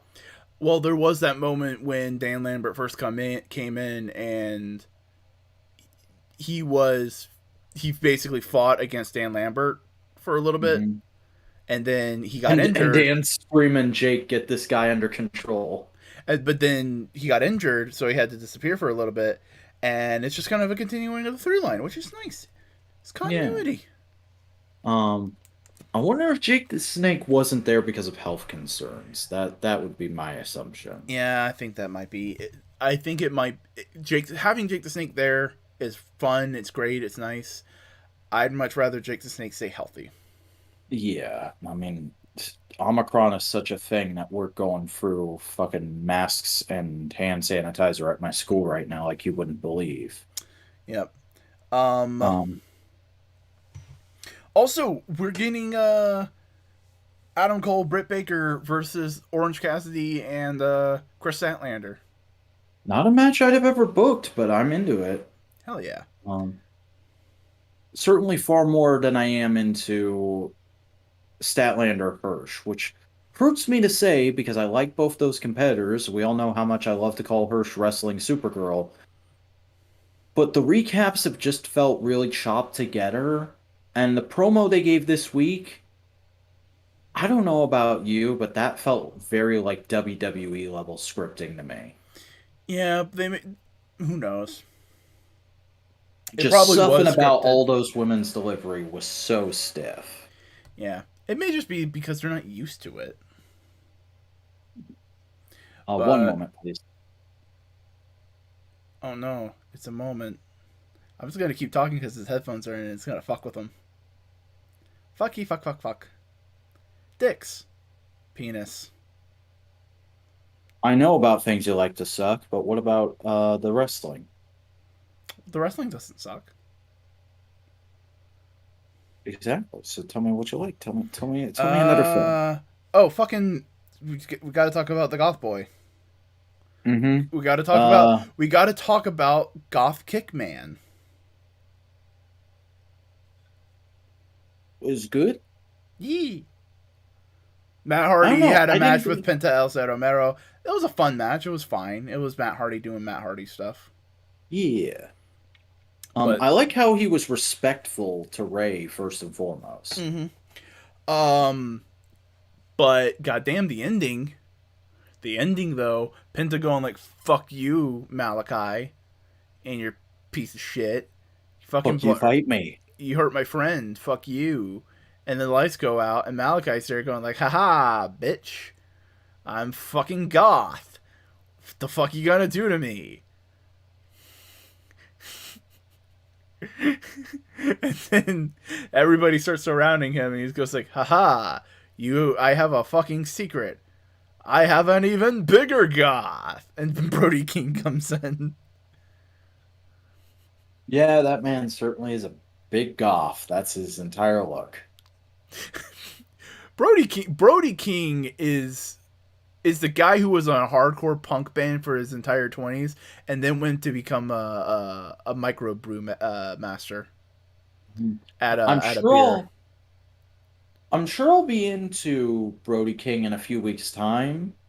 But honestly, I laid eyes on him and I went, I've never seen a match with this guy, and he just looks like a bigger Malachi Black. I mean, that's kind of the point. They are tag team champs in PWG. Yeah. Which they didn't mention on which Excalibur did mention on commentary. Hey, by the way, I own a professional wrestling company. It's PWG. He didn't say that. It's kind of funny. But on that note, we also got fucking biblically blinded Pac. That's interesting. People seem to be really into that segment too, so I'm curious to see where it goes. I think it's just because he reminds people of like Gollum. So like he's mythical feeling and just kind of layering this level of like, oh, you fucking blinded me, you bastard, I'm gonna get you. Just kind of feels like, ooh, D&D Rogue. Meanwhile, I'm sitting here going, man, I was expecting wrestling Wolverine, and they're giving me wrestling Daredevil.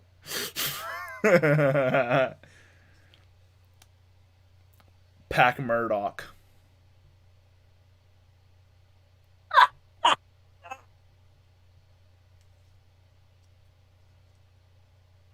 Oh, there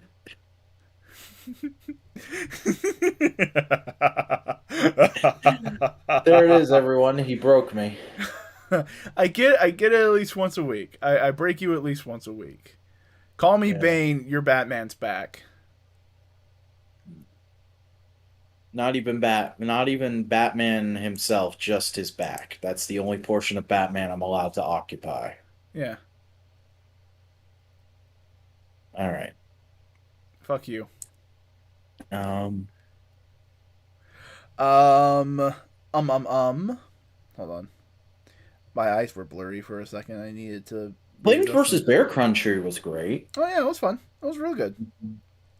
The Acclaimed is also just getting like dope shit to do. It's Acclaimed. Also, like for some reason I wasn't expecting Darby and Sting at all. So when they showed up after the match, it was like, oh shit, let's go. Who's gonna buy Darby? Will Andre buy a Darby? Find out next time on Dragon Ball Z. Oh boy.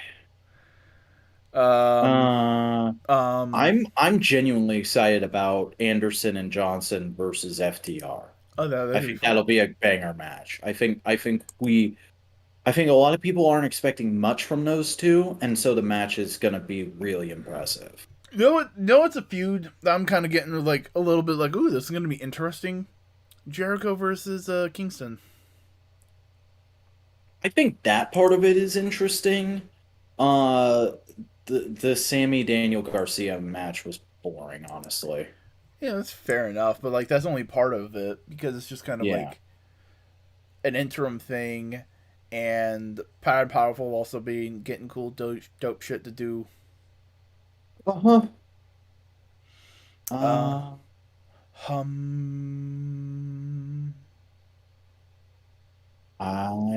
I think that's all there is to talk about.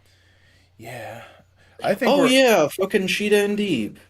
It's okay. Yeah, it's still building up to something. They're gonna do. I think it's gonna be a lights out match at Revolution or something like that. Yeah. Maybe not Revolution, but maybe a lights out match in a mid Dynamite special event pay-per-view, but not pay-per-view thing. There's a lot of stuff that feels like it's building towards Revolution right now, but I think Revolution is also still pretty far off. Like, isn't it March? Yeah, it's 3 months. Let me check. I don't know. AEW. I don't know a lot of things, though.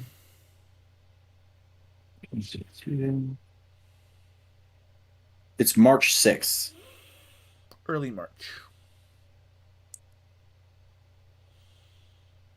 I don't know if some of these things can build for another month and a half. Sir, we had Adam Page build for 3 years. That's fair, but not all these feuds are Adam Page caliber. Yeah, but that's pretty much it for what we liked. Do you want to tell the people where they can find your shit? Hey, I'm the Vacuuminator. I've been on YouTube for 10 fucking years and I'm not successful. Watch a video about it. It's called 10 Vacuuminator. You can find it at youtube.com/c/the Vacuuminator. You can also follow me on Twitter for tweets. Basically just tweets. Follow me at the Vacuuminator. And follow me on Instagram for photos of toys and things at @the_Vacuuminator. Hey, howdy. I'm Chris A. Boingo Writer Gaston. I do a variety of content on the internet. Do you want to watch streams? Go to Boingo Writer.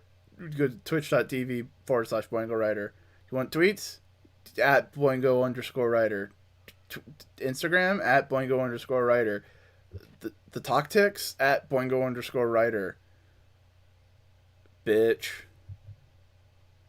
This is Modular Media Wrestling Podcast, where we talk about wrestling, but we have other podcasts, including but not limited to No Price Podcast, where we talk about comics, movies, merchandise, and more. Components where we just bullshit and just have fun. Twit, you want to tell them about Twit? It's where we talk about Tokusatsu every week, and this is going to be a pretty big fucking week because Superhero Senki finally got subbed. Hell yeah.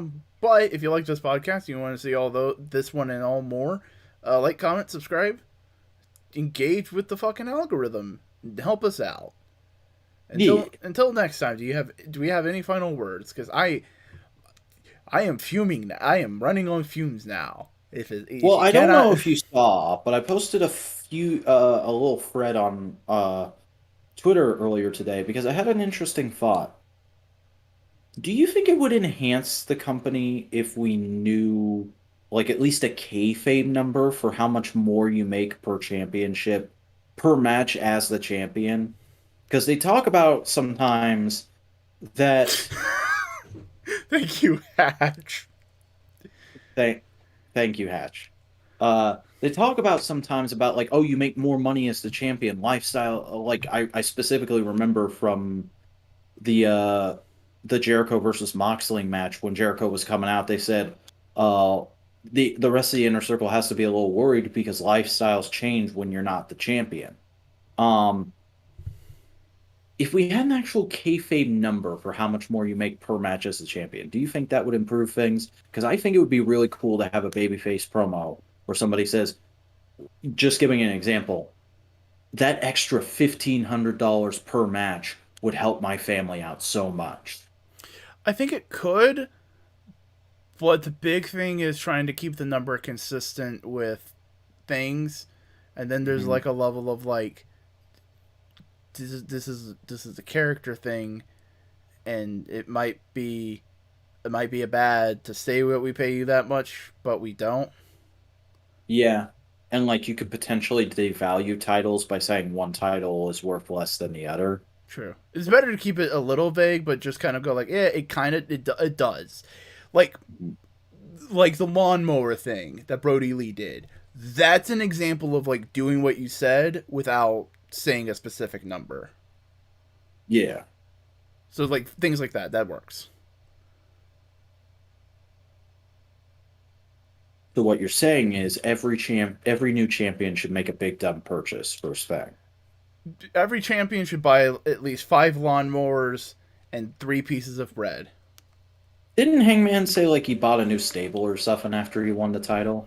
No, he bought a lawnmower. Oh yeah, that's right. He bought a lawnmower. Yeah, no, he bought a lawnmower before that. He bought a lawnmower with Matt Hardy's money. Yeah, that's right. Which is funny because his brother's the guy who likes to mow lawns. Mm-hmm.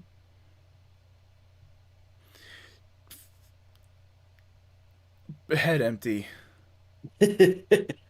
See you next week, everybody. Yeah.